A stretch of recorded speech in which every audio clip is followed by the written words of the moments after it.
हरे राम राम राम हरे हरे, हरे कृष्ण कृष्ण कृष्ण हरे हरे।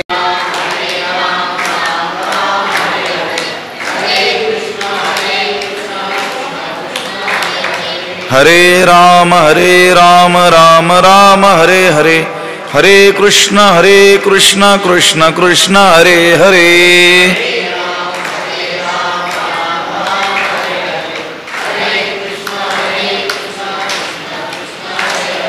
हरे राम राम हरे हरे, हरे कृष्ण कृष्ण कृष्ण हरे हरे।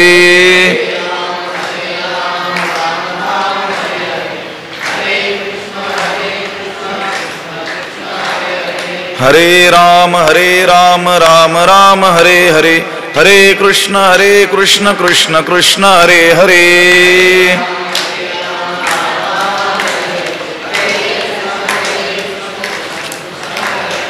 पुंडलीक वरदा हरिविठ्ठल श्री ज्ञानदेव, पंढरीनाथ भगवान की जय।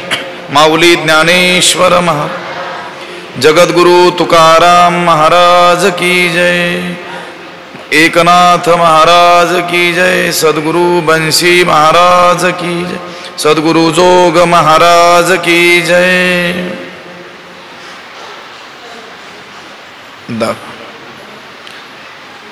तरी तर्कु तोची फरशु, नीति भेदू अंकुशु, वेदांतु तो महारसु मोदकु मिरवे। नमामि सद्गुरुं शांतं सच्चिदानंद विग्रहं, पूर्ण ब्रह्म परानंद मीशमालंदी वल्लभं।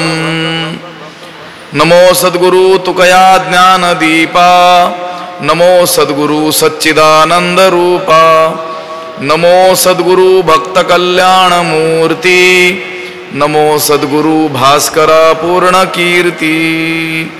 अखंड मंडलाकारं व्याप्तमेन चराचरं, तत्पदं दर्शितमेन तस्मै श्री गुरवे नमः। जयांची केली स्मरण, होय सकळ विद्यांचे अधिकरण, तेची वंदू श्री चरण श्री गुरूंचे, ते नमस्कारोनी आता।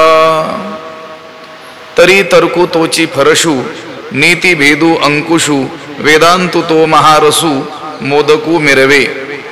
ग्रंथराज ज्ञानेश्वरीच्या पहिल्या अध्यायाचं चिंतन आपण आरंभलेलं आहे। पहिल्या अध्यायातील 11व्या क्रमांकाची ही ओवी आहे। 10 ओव्यांचा धावता विचार आपण गेल्या 4 दिवसांमध्ये केलेला आहे।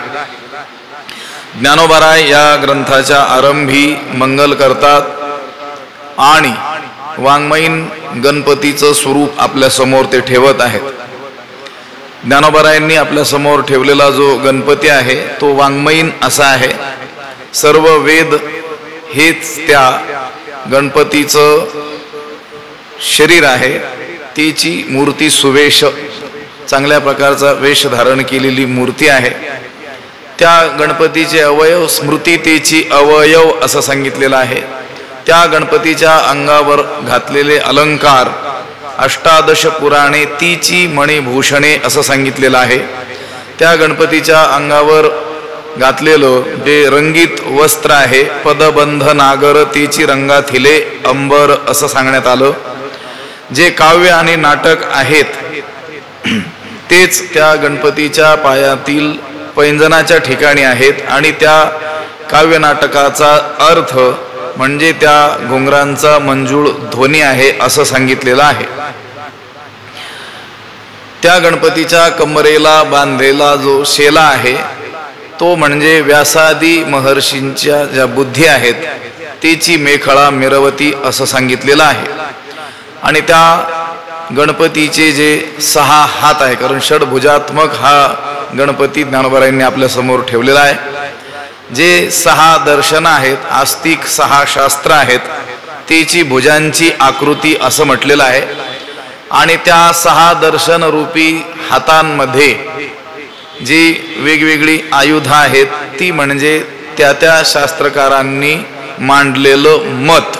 म्हणून विसंवादे धरिती आयुधे हाती तर्क, आणि तो तर्क रूपी परशु गणपतीच्या त्या हातामध्ये आहे. कोणत्या हातामध्ये आहे? न्याय दर्शन रूपी हातामध्ये तर्करूपी परशु त्या गणपतीनं धारण केलेला आहे. तरी तर्कुतोची परशु नीती भेदू अंकुशु, आणि नीती रूप धर्म हाच कोणी एक काय आहे? अंकुश आहे. आता कणाद मुनिकृत वैशेषिक दर्शन जे आहे, वैशेषिक शास्त्र जे आहे, तद्रूपी जो हात आहे त्या हातामध्ये नीतिरूपी अंकुश हे आयुध त्या गणपतीनं काय केलेलं आहे? धारण केलेलं आहे. 6 हात लक्षात ठेवा.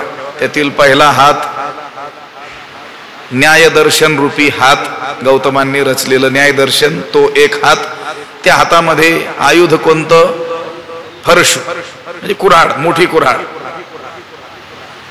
कोणती आहे ती कुऱ्हाड? तर तर्कुतोची फरशु. त्या न्यायशास्त्राचा मुख्य जो गाभा आहे, तर्क, अनुमान, हाच फरशु त्या न्याय दर्शन रूपी हातामध्ये गणपतीनं धारण केलेला आहे. ही एक गोष्ट. दुसरा जो हात आहे तो हात आहे कणाद मुनिकृत वैशेषिक दर्शन, आणि त्या वैशेषिक दर्शनामध्ये जो धर्म सांगितलेला आहे, कारण धर्माचं लक्षण जे अनेक लोकांनी केलं त्यातील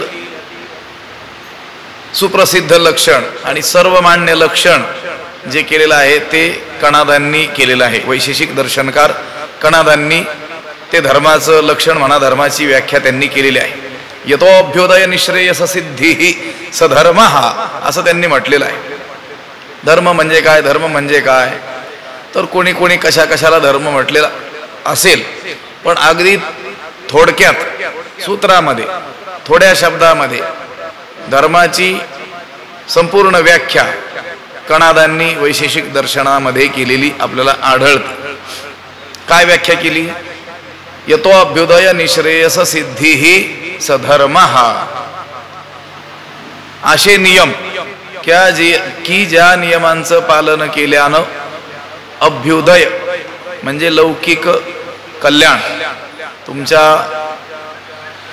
सांसारिक जी वैभव आहेत ती वैभव देखील, इहलौकिक जे कल्याण आहे तेही, आणि निश्रेयस म्हणजे पारलौकिक कल्याण, ही दोन्ही कल्याण होतात, अशा नियमांना काय म्हणायचं?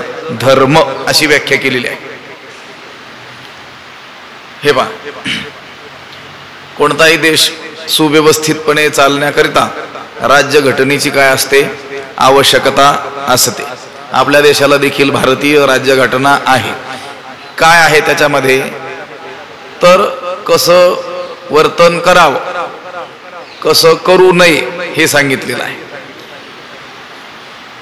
त्या घटनातील नियमांचं पालन जो करतो त्याला काय मानण्यात येतं? एक सुजान नागरिक मानण्यात येतं. हा या देशाचा सभ्य नागरिक आहे, सगळ्या नियमांचं काय करतो? पालन करतो.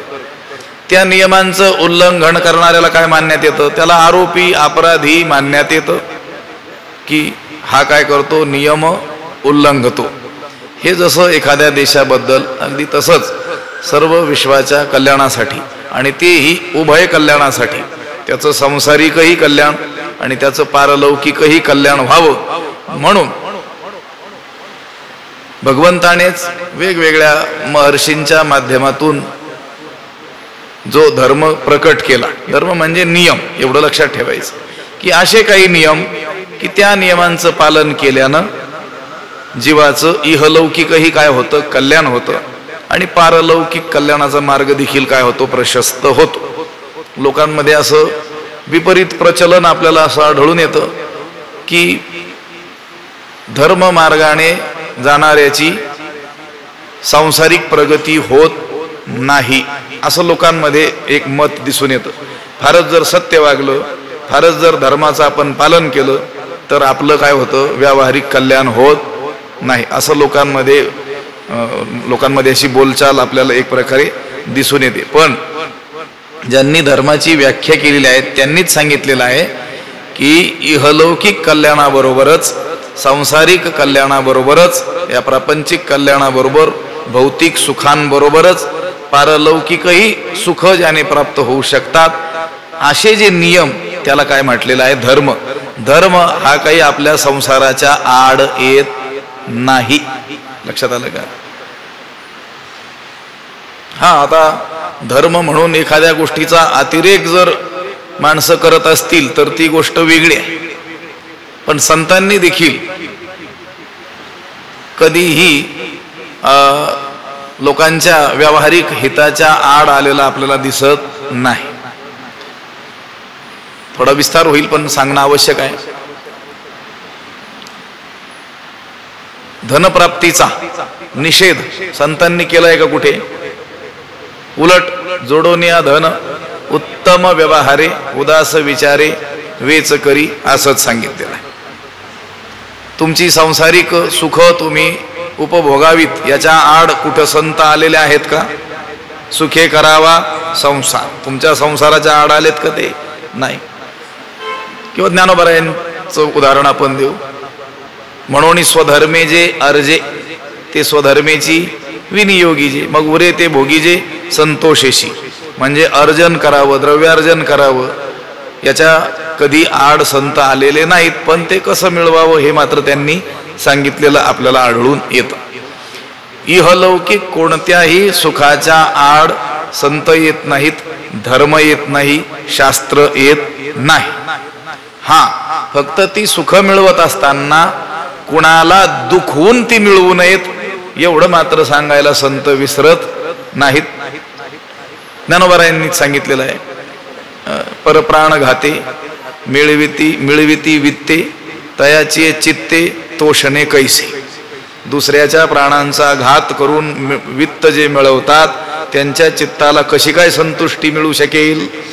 म्हणजे वित्त मिळवावं पण स्वधर्माचं पालन करताना मिळवावं. मला एवढंच याच्यातून सांगायचं होतं की संत किंवा शास्त्र हे आपल्या लौकिक कल्याणाच्या भौतिक सुखाच्या आड येत नाहीत.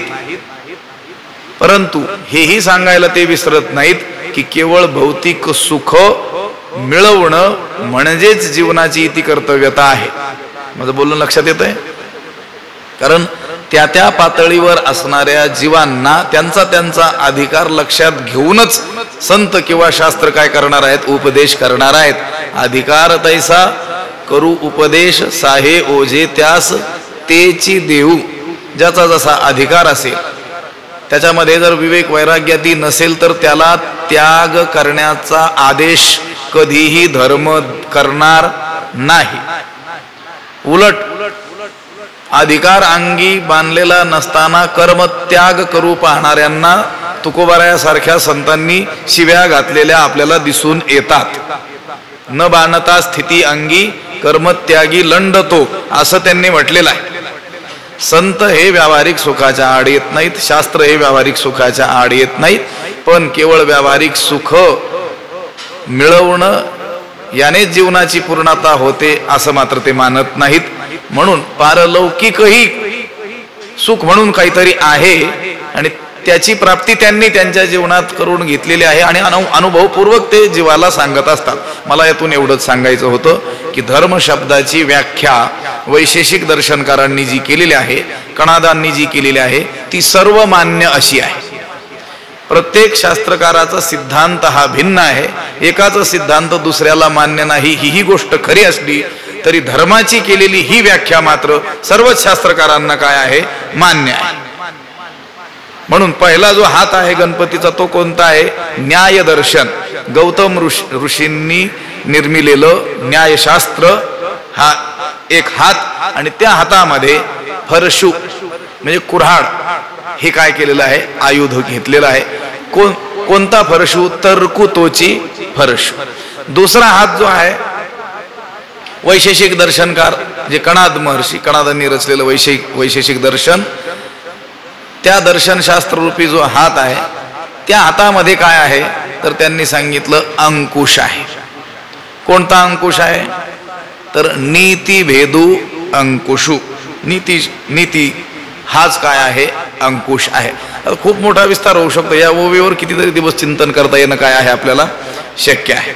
अंकुश उन्मत्त झालेल्या हत्तीला आकळण्याचं ते एकमेव काय असतं त्या माहुताकडे साधन असतं. अगदी त्याचप्रमाणे स्वैराचारानं वागणाऱ्या माणसांना तर्कुतोची फरशू नीती भेदू अंकुशू वेदांत तो महारसू मोदकू मिरवे. तिसरा जो हात आहे गणपतीचा तो उत्तर मीमांसा म्हणजे वेदांत शास्त्र, बादरायण व्यासांनी रचलेलं वेदांत दर्शन हा तिसरा हात. आणि त्या हातामध्ये काय आहे तर वेदांत तो महारसू, महारसू वेदांतू, महारसानं परिपूर्ण असलेला जो वेदांत तोच त्या गणपतीच्या हातामध्ये मोदक रूपाने शोभत आहे. या 11व्या ओवीमध्ये 3 हातातील 3 आयुधांचं काय केलेलं आहे वर्णन केलेलं आहे. 2 आयुध आहेत आणि एक काय आहे मोदक आहे.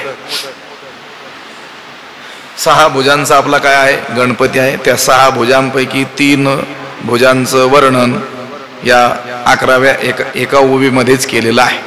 तरी तर्कुतोची फरशू गौतम मुनी प्रणीत न्याय दर्शनातील विवेचन करणारा जो तर्क तोच त्या गणपतीच्या हातातील काय आहे फरशू आहे.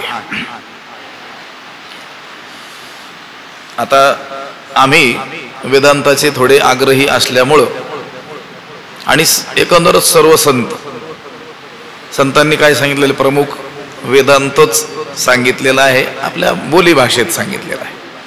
पण जीव ब्रह्मैक्य हा जो वेदांताचा सिद्धांत आहे तोच संतांनी काय केलेला आहे सांगितलेला आहे. लोकांना कळेल अशा भाषेमध्ये, त्यांच्या बुद्धीवर आरूढ होईल अशा रीतीनं काय केलेलं आहे सांगितलेलं आहे. आपल्या एका घराचं उदाहरण घ्या. त्या घरामध्ये ज्या गोष्टी असतात त्या सगळ्याच आवश्यक असतात म्हणूनच असतात. आता ठीक आहे, काही अनावश्यक गोष्टी देखील आपण आवश्यक मानलेल्या आहेत, तो भाग वेगळा. पण आपल्या घरामध्ये काही हत्यार असेल आवश्यक आहे की नाही, काठी कुऱ्हाड काहीतरी असेल आवश्यक आहे की नाही आहे. आणखी काही गोष्टी असतील, कपाट असेल, टीव्ही असेल, मोबाईल असेल आवश्यक आहेत की नाही आहे. बरं, स्वयंपाकघर आहे आणि त्या स्वयंपाकगृहामध्ये खाण्याच्या वस्तू आहेत आवश्यक आहेत की नाही आहेत, अत्यावश्यक आहेत. आता ती काठी कुऱ्हाड काही हत्यार असेल तीही आवश्यक आहे. कशासाठी? स्वसंरक्षणासाठी. ज्या वेळेस तसा प्रसंग येईल तेव्हाच ते हत्यार काय केलं जाईल बाहेर काढलं जाईल, त्याचं काय केलं जाईल तेवढ्यापुरता उपयोग केला जाईल, पुन्हा ते ठेवून दिलं जाईल. हे गणपतीचे 6 हात तुम्ही लक्षात घ्या. आणि त्या गणपतीच्या 6 हातामध्ये विविध काय आहेत आयुध आहेत. पण वेदांत दर्शन रूपी हातामध्ये काय सांगितलंय मोदक सांगितलाय. मोदक ही खाण्याची गोष्ट आहे. आणि घरामध्ये दुसऱ्या वस्तू आहेत सगळ्या, परंतु खायची वस्तूच नसेल तर जगायचं कसं? सगळ्यात आवश्यक काय आहे अन्न. त्याप्रमाणे ही वेगवेगळी दर्शनशास्त्र ती शिकणं सुद्धा आवश्यक आहे. आणि वेदांत दर्शन शिकणं अत्यावश्यक आहे. लक्षात आलं का? कारण त्यानेच जीवनाची कृतार्थता होणार आहे, त्यानेच जीवनाला पूर्णता लाभणार आहे, त्यानेच जीवनाची कृतकृत्यता होणार आहे. म्हणून त्या वेदांत दर्शन रूपी हातामध्ये मोदक ठेवलाय. मोदक आणि कसा महारसू मोदकू मिरवे. त्या वेदांत दर्शनातील ब्रह्मरसाने रसाळ असलेला हा जो औपनिषदिक सिद्धांत तोच जणू काही त्या गणपतीच्या हातामध्ये मोदक रूपाने मिरवे म्हणजे शोभत आहे. त्या गणपतीच्या हातामध्ये जो फरशू सांगितला तो उपयोगाचा आहे की नाही आहे. न्यायदर्शन रूपी हातातला तो तर्क रूपी काय आहे फरशू आहे. न्यायदर्शन शिकणं देखील काय आहे महत्वाचं आहे. त्याचा जो मुख्य सिद्धांत तर्क तो अवगत करणं आवश्यक आहे की नाही आहे. कशासाठी? परमत खंडनासाठी आणि स्वमत संरक्षणासाठी. तसा प्रसंग आलाच. अवैदिक लोकांनी जर या वेद धर्मावरती काही आक्षेप घेतले तर त्यांचं खंडन करण्याकरिता जो जो तर्क किंवा जे अनुमान करायचे ते आपल्याला उपयोगी आहे की नाही आहे. तो जर तर्काने आपल्यावरती आघात करत असेल तर त्याला भावनेनं उत्तर देऊन चालणार नाही. लक्षात आलं का? त्याला देखील तिथं बुद्धिपूर्वकच त्याच्या मताचं काय करावं लागेल, खंडन करावं लागेल. त्याने ज्या रीतीचा अवलंब केलेला आहे आपल्या वेद धर्मावर आघात करण्याकरिता, त्याला प्रत्युत्तर देताना त्याच्याच भाषेत द्यावं लागेल. आणि ते उत्तर देण्यामध्ये हे न्यायदर्शनकार काय आहेत, अग्रणी आहेत. म्हणून ते न्यायदर्शन देखील महत्वाचं आहे. ज्ञानोबारायांनी ज्या अर्थी वाङ्मयीन गणेश उभा करताना या सगळ्यांचा काय केलेला आहे, आधार घेतलेला आहे. त्या अर्थी ते सगळेच शास्त्र काय आहेत, उपयोगी आहेत. फक्त त्यांची उपयोगिता कोणत्या ठिकाणी आहे एवढं लक्षात घेतलं पाहिजे. घरामध्ये सुद्धा कोणत्या वस्तूला किती महत्व दिलं पाहिजे हे जसं त्या गृहस्थी पुरुषाने ठरवलं पाहिजे. सगळ्यात महत्व कशाला असलं पाहिजे, लक्षात आलं का? नाहीतर दुसऱ्याच वस्तू आमाप आणून ठेवलेल्या आहेत आणि खाण्याचीच वस्तू त्याच्या घरामध्ये पुरेशी नाही, ते घर शोभेल का नाही शोभणार. लक्षात आलं का? तसं गणपतीच्या या 6 हातांपैकी एक हात न्यायदर्शन रूपी हात आहे. आणि त्या न्यायदर्शन रूपी हातामध्ये जो फरशू आहे, तर्क रूपी काय आहे, फरशू आहे. बघा, न्यायदर्शनकारांचे सुद्धा अनंत उपकार या वेदमार्गावरती आहेत. आता हे आम्ही जे वेदांत दर्शन शिकलो ते शिकण्यासाठी अगोदर दुसरे दर्शनशास्त्र शिकावे लागले. व्याकरण तर आवश्यक आहे की नाही. व्याक्रियन्ते व्युत्पाद्यन्ते शब्दाः अनेन तद व्याकरणम, अशी व्याकरणाची काय केलेली आहे, व्याख्या केलेली आहे. शब्द कसा घडतो, शब्दाची व्युत्पत्ती कशी होते, कोणती प्रकृती कोणता प्रत्यय जोडून तो शब्द निर्माण होतो, हे जिथं सांगितलं जातं त्याला कोणतं शास्त्र म्हणतात, व्याकरण शास्त्र म्हणतात. शब्दाची फॅक्टरी, शब्द निर्मितीचा कारखाना म्हणजे व्याकरण शास्त्र. आता आपल्याला हे वेगवेगळे शास्त्र पुढे शिकायचे असतील तर ते शास्त्र, त्या शास्त्रकारांनी जो सिद्धांत मांडलेला आहे तो शब्दांमध्येच मांडलेला असल्यामुळं ते शब्द अवगत होण्याकरिता व्याकरण शिकणं देखील काय आहे, आवश्यक आहे. केवळ व्याकरणशास्त्र शिकला म्हणून त्याला पुढे गती होईल असं नाही, त्याला न्यायशास्त्र देखील शिकावं लागतं. कारण न्यायदर्शनकारांनी जी पद्धती वापरलेली आहे बोलण्याची किंवा लिहिण्याची, जी त्यांची पद्धती आहे, जी भाषा ते वापरतात तीच सगळ्यांनी उचललेली आहे.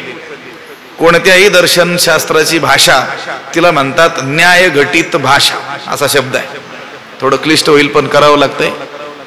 आता वेदांताचे जरी ग्रंथ असले तरी देखील ते ज्या रीतीनं त्यांनी मांडणी केलेली आहे त्या मांडणीला कोणती भाषा म्हणतात, न्याय घटित भाषा. न्यायशास्त्रकार जशा भाषेत बोलतात तशा भाषेमध्ये हे बोललेले आहे.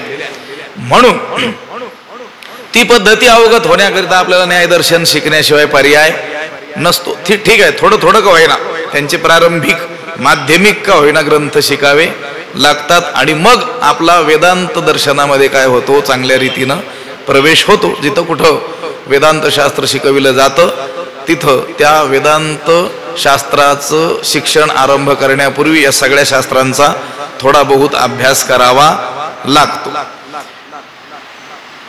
या गणपतीचा एक हात म्हणजे न्यायशास्त्र आणि त्या गणपतीच्या हातामध्ये असलेला फरशू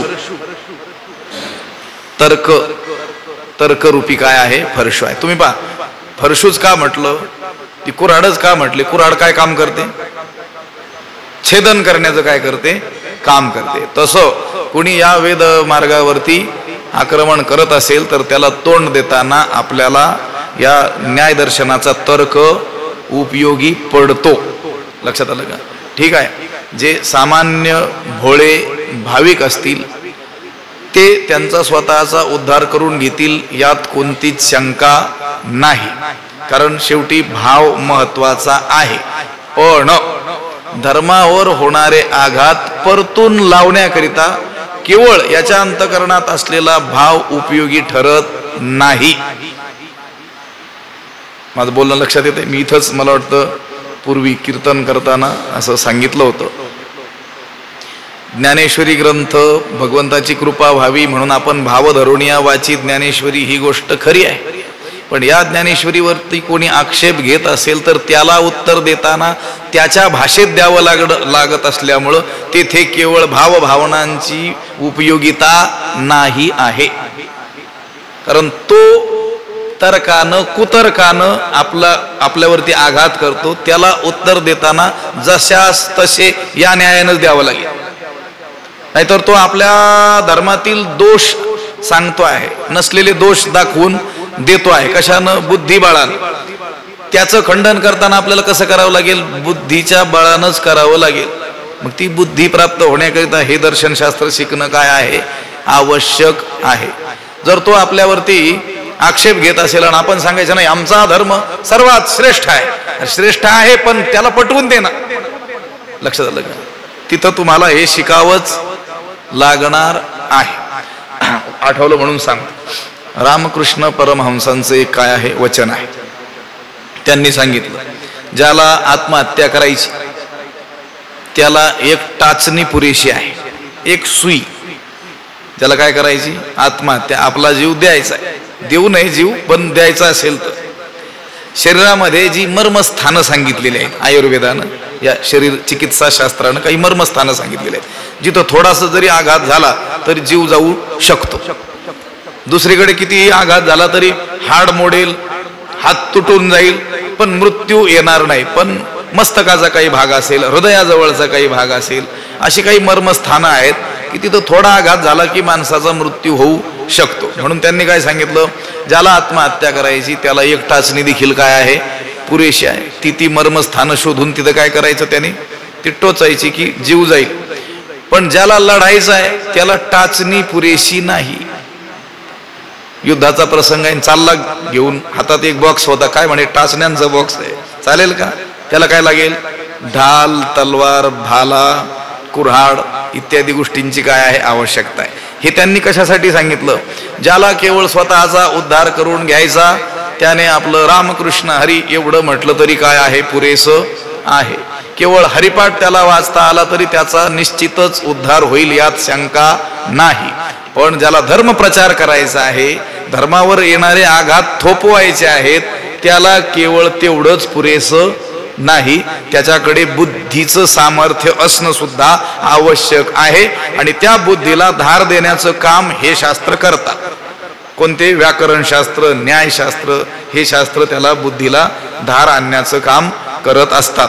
कोणी कशाही रीतीने आक्षेप घेतला तरी त्याचं तिथंच जागेवर खंडन करण्याचं काम हे शास्त्र शिकलेले लोक करू शकतात.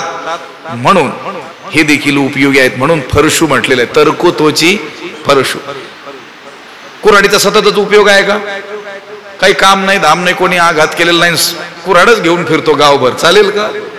ती काही मिरवण्याची वस्तू नाही आहे, ती काही शोभेची वस्तू नाही आहे, पण अगदीच अनुपयोगी आहे असंही नाही आहे. तिचा उपयोग ज्यावेळेस आवश्यक आहे त्यावेळेस ती अत्यंत आवश्यकच आहे. पण गणपती हा जो वाङ्मयीन गणपती ज्ञानोबारायांनी सांगितला, त्याचा एक हात न्यायशास्त्ररूपी हात, आणि त्या न्यायशास्त्ररूपी हातामध्ये तर्करूपी काय आहे? फरशू आहे. तरी तर्कुतोची फरशू.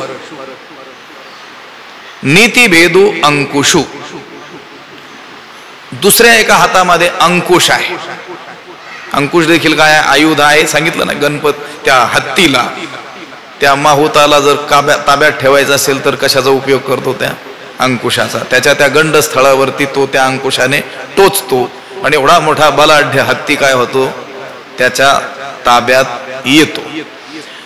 हा वैशेषिक दर्शन रूपी जो हात आहे, त्या हातामध्ये नीतिभेद रूपी काय आहे? अंकुश आहे. सिद्धांत भेद हा दुसऱ्या हातातला काय आहे? अंकुश आहे. हे पहा, मानवी मन हे सहजच स्खलनशील असं आहे, पतनशील असं आहे. स्वाभाविक त्या मनाची ओढ ही विषयांकडेच आहे. पतनाकडेच आहे, नको त्या गोष्टीकडेच आहे. त्या मनाला भगवत चरणी स्थिर करण्याकरिता संसाराकडून काढून देवाकडे लावण्याकरिता त्याच्यावरती अंकुश असणं काय आहे, आवश्यक आहे. आणि तो अंकुश कोण ठेवतं? त्यांनी सांगितलं नीती भेदू अंकुशू. असून काय करत असतात? वाचवत असतात. आता अलीकडे लोक निघाले ते म्हटले हे पाप पुण्य वगैरे काय आहे? थोतांड आहे. अरे बाबा, जर त्याला तू थोतांड म्हणशील तर मानवाला ताब्यात ठेवण्याकरिता, त्याच्या मनावरती अंकुश ठेवण्याकरिता दुसरी कोणती गोष्ट आहे? जुनी जी लोक होती, अडाणी असतील भले, पण ते पाप भीरू असे होते, पापाला भिणारे होते. आपण जर काही चुकीचं करू तर आपल्याला पाप लागेल असं त्यांना वाटायचं. आपण नाही लहानपणी काहीतरी चुकीचं केलं, नाही मला काय लागेल? पाप लागेल. आणि त्यामुळं लोक त्या पतनापासून सहज त्यांचं काय व्हायचं? रक्षण व्हायचं. मानवाच्या मनावरती दुसऱ्या कोणत्याही गोष्टीनं अंकुश आणल्या जाऊ शकत नाही. हे पहा, व्यवहारामध्ये लोक जे काही थोडासा कायदा पालन करताना आपल्याला दिसतात ते देखील कशामुळं? दंडाच्या भीतीमुळं. लक्षात आलं का? रस्त्यानं वाहनं चालवताना डाव्या बाजूने चालवावीत हा रहदारीच्या अनेक नियमांपैकी असलेला एक सामान्य नियम. एखाद दुसरा मनुष्य ते नियम पायदळी तुडवत असेल, पण लोक साधारणतः चालवतात. कशामुळे चालवतात? खूप सज्जन वगैरे असतात म्हणून चालवतात. ते सिग्नल तोडू नये, तोडत नाहीत बहुतांशी लोक, एखाद दुसरा सोडला तर. कशामुळं? दंडाच्या भीतीनं. लक्षात आलं का? त्यांच्यावरती कशाचा तरी काय आहे? अंकुश आहे. त्यांना माहित आहे जरी आता हवालदार इथे उभे नसले तरी देखील ऑनलाईन काय पडेल? दंड पडेल, तो भरावा लागेल. म्हणून त्या दंडाच्या भीती नको होईना ते नियम काय करतात? पालन करतात. तसंच शास्त्राने देखील, संत पुरुषांनी देखील आपल्याला ही पतनाची काय दाखवली? भीती दाखवली. आणि त्या माध्यमातून काय केलं? आपला नाश होण्यापासून आपल्याला वाचवलेलं आहे. या ज्ञानोबारायांनी जो वाङ्मयीन गणपती उभा केला त्याचा जो दुसरा हात आहे वैशेषिक दर्शन रूपी, त्या हातामध्ये जो अंकुश आहे, कोणता अंकुश आहे? नीती भेदू अंकुशू. आणि तिसरा जो हात सांगितला तो वेदांत तो महारसू मोदकू मिरवे. वेदांत शास्त्र रूपी तिसरा जो हात आहे त्या हातामध्ये महारस, ब्रह्मरसानं पूर्ण असलेला मोदक तो सांगितलेला आहे. म्हणून वेदांत शास्त्र अतिशय महत्वाचं आम्ही जे म्हणालो ते याकरिताच म्हणालेलो आहे. वेदांत, वेदांत म्हटलं ना, वेदांत शब्द आला ना, दोन शब्द आहेत त्याच्यात, वेद आणि अंत. अंत शब्दाचा अर्थ आहे निष्कर्ष, शेवट, त्याचा सार भाग, शिरोभाग. वेदांत शब्दाचा अर्थ आहे वेदाचा सार भाग. वेदांत शब्दाचा अर्थ आहे वेदाचा महत्वाचा भाग, वेदाचा शिरोभाग, वेदाचा ज्ञानकांडात्मक भाग. त्याला काय म्हणतात? वेदांत. वेदामध्ये तर पुष्कळ गोष्टी सांगितल्या. वेद अनंत बोलिला, अनंतावई वेदाहा. ज्ञानोबाराय अमृतानुभवामध्ये म्हणतात त्याप्रमाणे वेदू काय काय न बोले, वेद काय काय बोलणार नाही, सगळंच बोललेलं आहे. पण त्या सगळ्याचा सार भाग, महत्वाचा भाग कुठे आलेला आहे? उपनिषदात. त्याला म्हणतात वेदांत. लक्षात आलं? वेद आणि वेदांत. वेद म्हणजे संपूर्ण वेद, ज्याच्यामध्ये कर्म सांगितलं, उपासना सांगितली, ज्ञान सांगितलं, सगळ्या गोष्टी सांगितल्या, त्याला म्हणायचं वेद. आणि त्यातला जो महत्वाचा शिरोभाग जो आहे त्याला काय म्हणायचं? वेदांत. तर गणपतीच्या हातामध्ये जो मोदक आहे तो मोदक कोणता आहे? वेदांतु तो महारसू मोदकू मिरवे. आणि गणपतीला अधिक प्रिय काय आहे? प्रसाद कशाचा देतो आपण? भले ज्ञानोबारायांनी 6 हाताचा हा गणपती आपल्या समोर उभा केलेला असला तरी देखील गणपतीची पूजा करताना कोणी बाजारातून आणून फरशू मोठी कुऱ्हाड आणली त्याला वाहिली असं दिसतंय का? किंवा अंकुश तयार केला काहीतरी असा टोचण्यासाठी, तो आणला आणि त्या गणपतीला वाहिलाय असं दिसतं का? काय वाहतो आपण? काय प्रसाद म्हणून काय ठेवतो? मोदक. लक्षात आलं का? आणि त्या मोदकाने काय होते? तृप्ती होते. तसं जीवाच्या जीवनाला पूर्णता हे वेदांत दर्शन म्हणजे औपनिषदिक सिद्धांत, वेदाचा जो ज्ञानकांडात्मक भाग आहे तो अवगत केल्याशिवाय जीवाला पूर्णता येऊ शकत नाही. हे पहा, आता विस्तार होतोय, होऊ द्या. काही दिवस काही ओव्यांचा विस्तार करणं काय राहील, आवश्यक देखील राहणार आहे.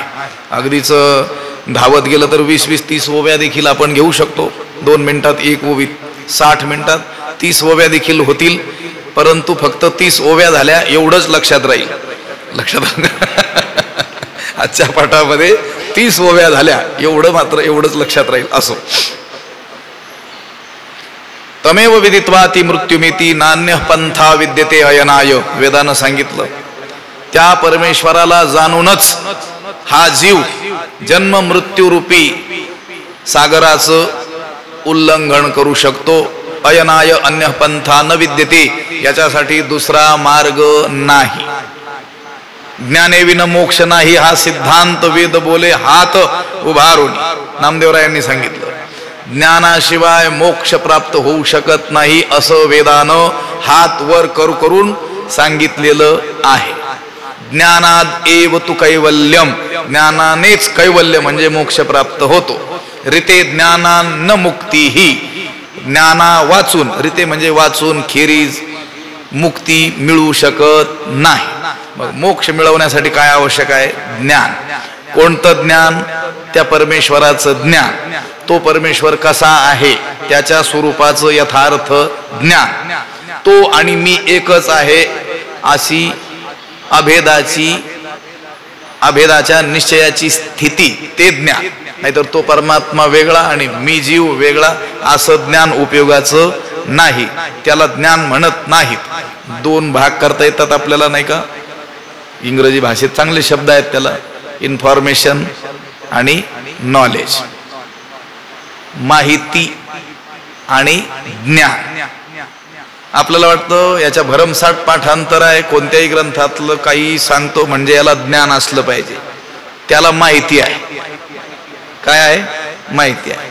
हे आता जसजसं विज्ञान पुढे जातंय तसतशी उदाहरणं देणं देखील सोपं होऊन गेले. आमचे श्री गुरु स्वामीजी सांगत असतात, ते उच्च शिक्षित देखील असल्यामुळं हे जे कॉम्प्युटर, मोबाईल इत्यादी गोष्टींची सुद्धा उदाहरणं वेदांत शिकवताना खूप उपयोगी पडतात. मेमरी कार्ड किती जीबीचं? 16 GB, 32 GB, आणि त्या आपण हार्ड डिस्क वापरतो किती? 1 TB, 1000 GB, 2000 GB. लक्षात आलं का? तेवढाच फरक असतो फक्त. कशात? ज्याला काही माहिती नाही त्याच्यात आणि ज्याला खूप माहिती आहे त्याच्यात. फक्त हा ज्ञानी आहे असं नाही म्हणायचं, याची मेमरी मोठी आहे. लक्षात आलं का? 1 TB, 2 TB, 2 TBचे असेल. एखाद्याच्या खूप ग्रंथपाठ असेल, समजायचं आपल्यापेक्षा याची मेमरी काय आहे? मोठ्या. आपल्या मोबाईलमध्ये नसतं का मेमरी कार्ड? काहींचा भारी मोबाईल असेल तर तो जास्त मेमरीचा असतो, स्टोरेज. आता इंटरनल देखील त्याच्यात निघालं 128, 256 असं काहीतरी निघालेलं आहे. एवढंच समजायचं, आपल्या मोबाईलपेक्षा याच्या मोबाईलची मेमरी काय आहे? जास्त आहे. हा झाला माहितीचा भाग. आणि ज्ञान म्हणजे अनुभव. संतांना काय होतं? माहिती होतं का ज्ञान होतं? ज्ञान होतं. परब्रह्माशी एकत्वाचा त्यांचा काय होता? अनुभव होता. आपल्यालाही माहिती आहे ना, देव आणि जीव याच्यात भेद नाही, हे तर आपण ऐकतच आलेलो आहोत. पण अनुभव आहे का तसा? सगळं आपण जीव ब्रह्म एव नापराहा, कोठे जीव निराळा, जीव आणि परब्रह्म एकच आहेत, हे सगळं ऐकत आलो आपण. म्हणजे आपल्याला काय आहे? माहिती आहे. तसा अनुभव आहे का साक्षात? मी वासुदेव तत्वता या बोधावर आपण आरूढ आहोत का? तो बोध देण्याचं काम हे वेदांत दर्शन करतं. लक्षात आलं का? जीवाला पूर्णता आणून देण्याचं काम हे वेदांत दर्शन, वेदांत शास्त्र करतं. त्या जीवाला कृतकृत्य करण्याचं काम हे वेदांत दर्शन करतं. त्याचं जीवन कृतार्थ, त्याच्या जीवनात त्याला तृप्ती प्राप्त करून देण्याचं काम हे वेदांत दर्शन करतं. म्हणून वेदांत तो महारसू मोदकू मिरवे, त्या गणपतीच्या हातातील मोदकाच्या ठिकाणी त्याला ठेवलेला आहे. कुणाला? वेदांत शास्त्राला. गणपतीला अधिक प्रिय काय? मोदक. लक्षात आलं का? त्यामुळे ज्ञानोबारायांना देखील अधिक प्रिय काय? वेदांत दर्शन. लक्षात आलं का? कारण त्यांनी जिकडे तिकडे सगळीकडे या पूर्ण ज्ञानेश्वरीमध्ये काय केलेलं आहे? जीव ब्रह्मैक्य जो सिद्धांत आहे, उपनिषदांचा जो मुख्य सिद्धांत आहे, तेच सांगण्याचा काय केलेला आहे? प्रयत्न केलेला आहे. त्या दिवशी कधी बोललो असेल मला कल्पना नाही. ज्ञानोबा आहे गीतेचं तात्पर्य सांगतात. 700 श्लोक 18 अध्यायांचे देख, जे देव बोलिले एक दुजे नाही. गीतेमध्ये भलेही 700 श्लोक असतील, 18 अध्याय असतील, पण त्या सगळ्या 18 अध्याय आणि 700 श्लोकांमध्ये देवानं एकच एक सांगितलं. काय सांगितलं? दुजे नाही, द्वैत नाही, जीव परमात्म्याहून भिन्न नाही, जीव देवाहून वेगळा नाही, हेच सांगितलं. आणि मग जर सगळ्या गीतेमध्ये 18 अध्यायात 700 श्लोकामध्ये तेच सांगितलेलं असेल, तर त्या गीतेवर व्याख्यान करणारे ज्ञानोबाराय वेगळं कसं काय सांगतील? लक्षात आलं का? ज्ञानोबारायांच्या सगळ्या ग्रंथाचं तात्पर्य देखील तेच आहे.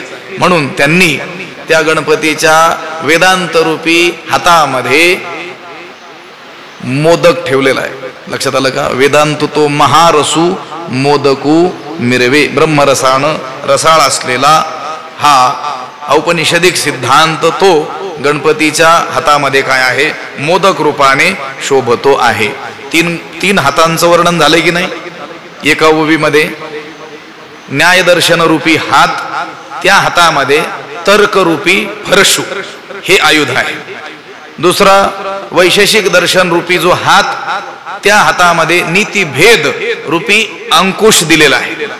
तिसरा हात ब्रह्मसूत्र किंवा ज्याला वेदांत दर्शन म्हणतात, तो वेदांत दर्शन रूपी हात, त्या हातामध्ये जीव ब्रह्मैक्य हा जो औपनिषदिक सिद्धांत आहे तो महारसानं परिपूर्ण असलेला काय आहे?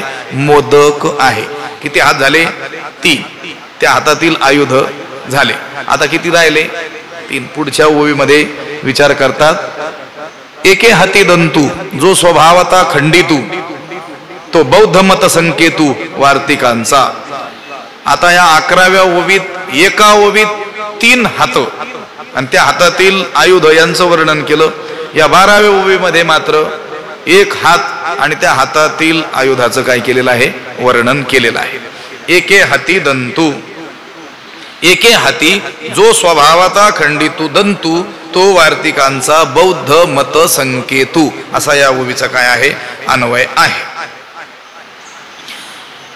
त्या गणपतीचा हा जो 4था हात आहे, त्या हातामध्ये कोणता हात आहे? तो जैमिनी मुनिकृत पूर्व मीमांसा शास्त्र, हा तो 4था हात आहे. आणि त्या हातामध्ये मूळचाच मोडका असलेला, स्वभावता खंडित असलेला काय आहे? दात आहे. आणि तो दात काय दर्शवितो? तो बौद्ध मत संकेतू वार्तिकांचा. त्या पूर्वमीमांसेचे महान असलेले आचार्य कुमारिल भट्ट, जे त्या वार्तिककार म्हणूनही आहेत, त्या वार्तिकांचा मीमांसा वार्तिकामध्ये जे प्रतिपादन केलेलं आहे किंवा त्यात खोडून टाकलेले त्यांनी नास्तिकांची जी मतं आहेत, बौद्ध मत आहे, त्याचं निदर्शक काय आहे? चिन्ह आहे. थोडं समजावून घ्यावं लागेल.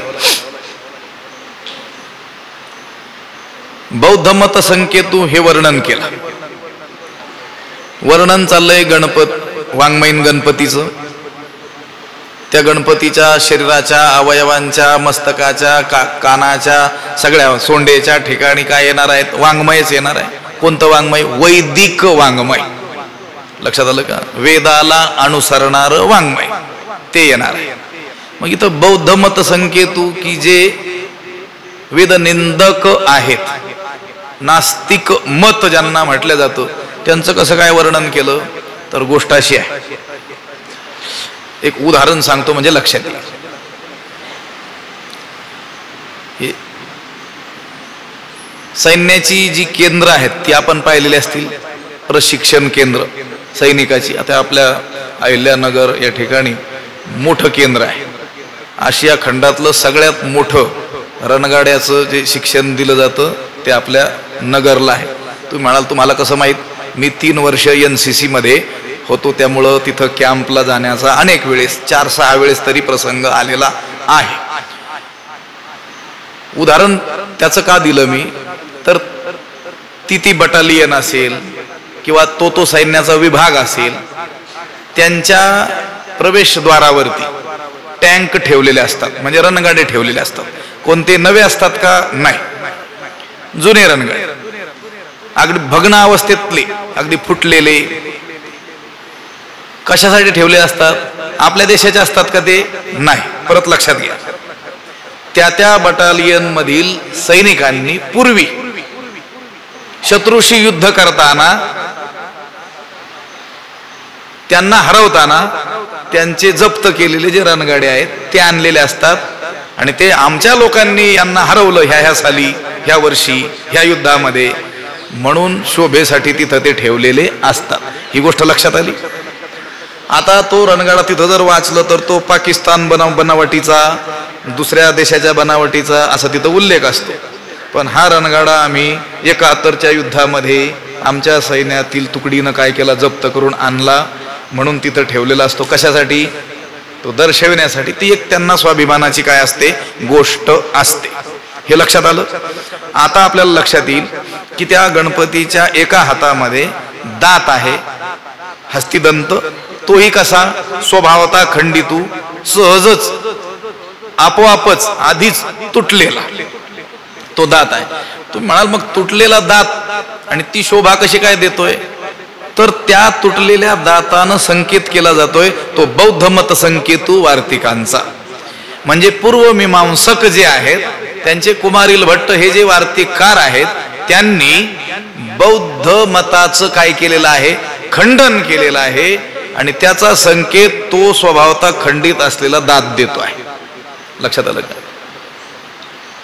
आता पहिल्या हातात जो फरशू आहे तो न्याय दर्शनाचा सिद्धांत तर्क आहे. दुसऱ्या हातामध्ये जो अंकुश आहे तो वैशेषिक दर्शनाचा सिद्धांत नीतिभेद तो आहे. तिसऱ्या हातामध्ये जो मोदक आहे तो त्या वेदांत दर्शनाचा सारभूत असलेला गाभा आहे. ही गोष्ट लक्षात आली.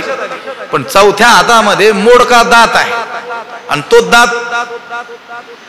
तो दात म्हणजे काय आहे? बौद्ध मत. म्हणून ज्ञानोबा म्हणतात जो स्वभावता खंडित. बौद्ध मत हे स्वाभाविकच खंडित असं आहे. आता लक्षात आलं तर पहा,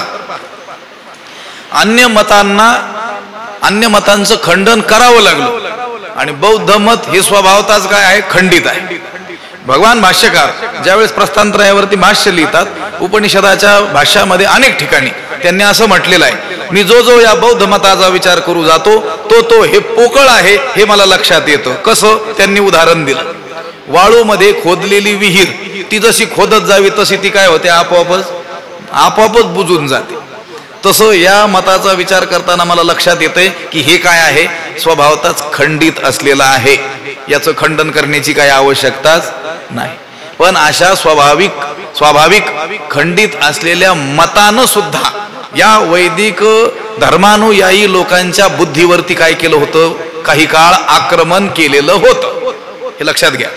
भगवान शंकराचार्यांचा गौरव करताना जे अनेक पद संस्कृत साहित्य जगतामध्ये प्रसिद्ध आहेत, त्यामध्ये एक पद प्रसिद्ध आहे, बौद्धादि बुद्धितमसाम खलु चंडभाणु.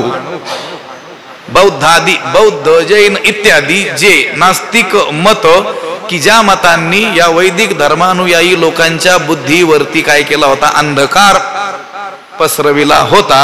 तो अंधकार दूर करणारा हा जणू प्रचंड सूर्य आहे. कोण? भगवान भाष्यकार शंकराचार्य. म्हणून शांतीब्रह्मनाथ महाराजांनी देखील त्यांना वंदन करताना एकनाथी भागवताच्या आरंभी जे मंगलाचरण केलेलं आहे आणि अनेक साधू संतांना, श्रेष्ठ मुनींना वंदन केलेलं आहे, त्यामध्ये एक ओवी आहे, वंदू आचार्य शंकरू जो ग्रंथार्थ विवेक चतुरू सारुनी कर्मठतेचा विचारू प्रबोध दिन करू प्रकाशिला. तिथं देखील दिनकर सूर्याचं नाव आहे. दिनंकरोती इति दिनकरा, हा दिवसाला जन्माला घालतो त्याला म्हणतात दिनकर.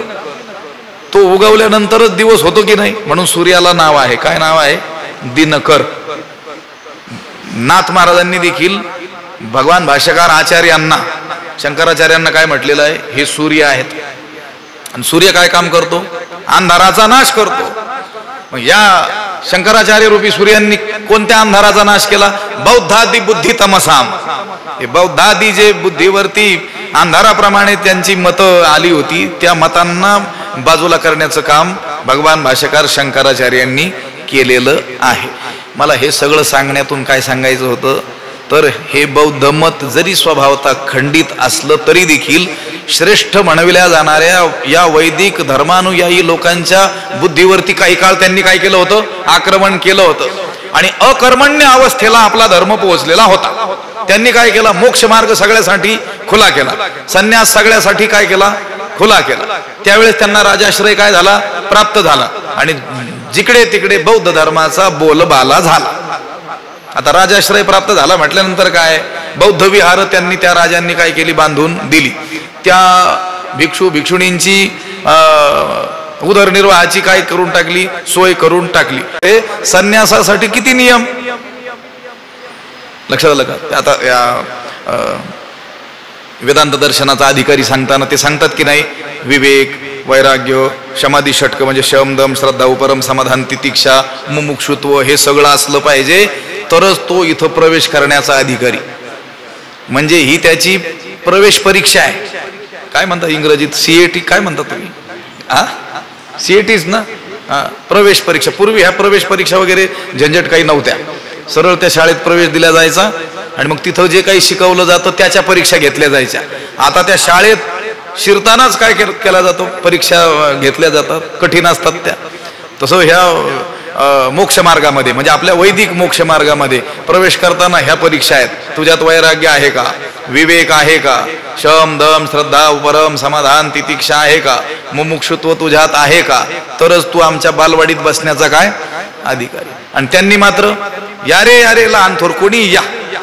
लक्षात आलं? त्यामुळं तिथं वैराग्याची काय अपेक्षा नव्हती. मी गमतीनं बोलून गेल्याप्रमाणे वैताग पुरेसा होता. मग घरी वैतागलेला माणूस तिथं जाऊन काय व्हायचा? लगेच संन्यासी व्हायचा. लक्षात आलं का? आणि आपला धर्म जो कर्म जागृतीला प्राधान्य देतो ती अकर्मण्य दशा येऊन ठेपली होती. लक्षात आलं का? कर्म सोडायचं सांगितलं नाही. मगाशी मी तुकोबारायांचे एक कठोर वचन बोलून गेलेलो आहे. न बाणता स्थिती अंगी कर्मत्यागी लंडतो. अजून विवेक वैराग्य अंगात बांधलेलं नसताना जो कर्मत्यागो पाहतो त्याला तुकोबारायांनी अगदी काय दिलेले आहेत? शिव्याच दिलेल्या आपल्याला आढळून येतात.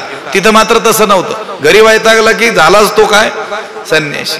मग अकर्मण्यता जिकडे तिकडे पसरू लागली होती. तुम्ही पहा गीतेमध्ये कर्मण्येवाधिकार असते मा फलेषु कदाचन. त्या अर्जुनाला किती वेळेस तू युद्ध कर, युद्धस्व, युद्ध कर, तू कर्म सोडू नकोस हे किती वेळेस सांगितलं. आपल्या संतांनी कर्म त्याग करायचा कधीच सांगितला नाही. आम्ही सकाळी एका ठिकाणी बोललो, सावता महाराजांच्या पुण्यतिथीचा उत्सव एका ठिकाणी आरंभ झाला, तिथं 2-5 मिनिटं बोललो होतो. आपल्या सर्व संतांनी परमेश्वराची जी प्राप्ती करून घेतली ती स्वे स्वे कर्मण्ये भिरतस संसिद्धीम लभते नरहा. स्वतःच्या वाट्याला आलेलं जे कर्म ते निष्ठेनं करून दाखवून मगच भगवंताची काय केलेली आहे? प्राप्ती करून घेतलेली आहे. कर्मत्याग संतांना मान्य नाही, कर्मातील त्याग मान्य आहे. लक्षात आलं तर पहा, कर्मत्याग नाही, कर्मातील अहंकाराचा त्याग. मी करतो या भावनेचा काय करायचा? त्याग. पण कर्म सोडायचं नाही. पण ह्या बौद्ध मतानं मात्र काय केलं? लोकांना काय बनवलं? आळशी बनवलं. अकर्मण्यता सगळीकडे पसरू लागली. म्हणून भगवान शंकरानंच शंकरम शंकराचार्यम, साक्षात शंकरानंच भगवान शंकराचार्यांचा काय घेतला? अवतार घेतला. आणि शंकराचं काम काय आहे? जसं ब्रह्मदेवाचं उत्पत्ती आहे, विष्णूचं पालन आहे, भगवान शंकराचं काम काय आहे? संहार करणं. मग त्या शंकरानं शंकराचार्य रूपानं अवतार घेऊन काय केला? संहार केला. म्हणजे माणसं मारली नाही, त्यांच्या मतालाच पिटाळून लावलं. लक्षात आलं का? त्यांचं जे मत आहे ते आचार्य म्हणतात त्याप्रमाणे स्वभावता खंडित आहे. म्हणून तो दात जो आहे ना कसा घेतला? एके अतिदंतू जो स्वभावता आपोआपच अर्धा तुटलेला. पण त्याचं आणखी खंडन कोणी केलं? या पूर्वमीमांसकांच्या वार्तिककारांनी केलेलं आहे. त्याचं निदर्शक चिन्ह तो अर्धा दात आहे. मग असे तुम्हाला उदाहरण त्याच्यासाठी अगोदर दिलं. त्या सैन्याच्या त्या बटालियन पुढे ती टँक ते रणगाडे आणून ठेवलेले असतात. कशासाठी? त्यांचा स्वाभिमान असतो की आमच्यातील पूर्व लोकांनी काय केलं, त्या शत्रूला पिटाळून लावून त्यांचा रणगाडा काय केला, उचलून आणला. तसं या गणपतीच्या त्या हातातील दाताकडे बघून कुणाची आठवण होईल? बौद्ध मताची नाही होणार, त्या बौद्ध मताचं पारिपात्य करणाऱ्या या मीमांसकाची, या वार्तिकाकारांची काय होईल, आठवण होईल. म्हणजे चौथा जो हात आहे पूर्व मीमांसा दर्शन रूपी हात, त्या हातामध्ये आयुध म्हणून काय आहे, अर्धा तुटलेला दात. एके हाती दंतू जो स्वभावता खंडितू, तो बौद्ध मत संकेतू वार्तिकांचा. या दोन ओव्यामध्ये 4 हातांचं आणि त्यातील आयुधांचं काय केलं, वर्णन केलं. आता पुढच्या ओवीमध्ये 2 हात आणि त्याच्या आयुधाचं वर्णन येईल, परंतु आजची वेळ संपलेली आहे. पुंडलिक वरदा हरी विठ्ठल, श्री ज्ञानदेव तुकाराम, पंढरीनाथ भगवान की जय. माऊली ज्ञानेश्वर महाराज. विठ्ठल विठ्ठल विठ्ठल विठ्ठल विठ्ठल. पुंडलिक वरदा हरी विठ्ठल, श्री ज्ञानदेव पंढरीनाथ भगवान की जय. माऊली ज्ञानेश्वर. आता विश्वात्मके देवे, येणे वाग्यज्ञे तोषावे, कसायदान हे जे खळाची व्यंकटी सांडो, तया सत्कर्मी रती वाढो.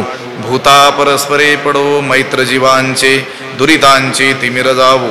विश्व स्वधर्म सूर्ये पाहो, जो जे वांछिल तो तेला हो. प्राणीजात वर्षत सकळ मंगळी, ईश्वर निष्ठांची मांदियाळी.